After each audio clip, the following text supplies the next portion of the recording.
Okay, so here we've got the Stepchild Pow RC, which is the reverse camber version.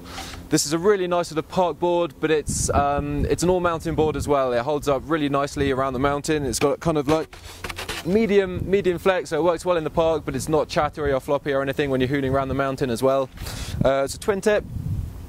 And yeah, so it's a reverse camber, and it's basically quite a mellow reverse camber in between the bindings, and then it gets slightly even more reverse camber, you know, a bit extra rocker in the nose and the tail, and that really helps to sort of lock into presses, and it works really nicely for like presses and jibs and all that kind of stuff.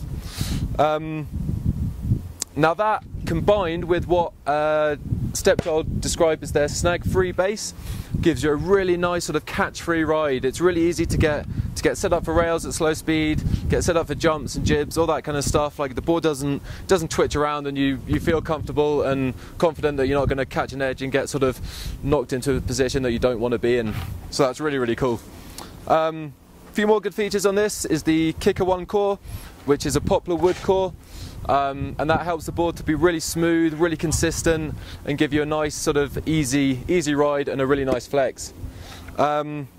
Another cool feature on this one is the armadillo plates, which is basically a fiberglass plate that's put in underneath each binding, and that gives you a really cool like dampening system under your bindings. So if you land a jump hard or you land heavy on a box or something like that, it's sort of there to just cushion your landing a bit and make it a bit easier and a bit softer for you.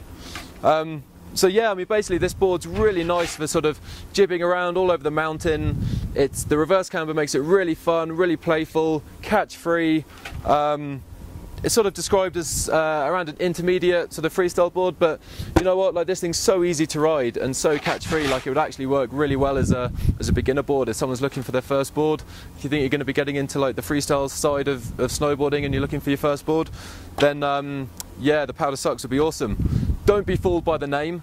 If you do want to take this thing off piste and get into some powder, like the reverse camber on it and all that kind of stuff actually works really well. So it's not a board that you can't take into powder at all. It rides nicely in powder.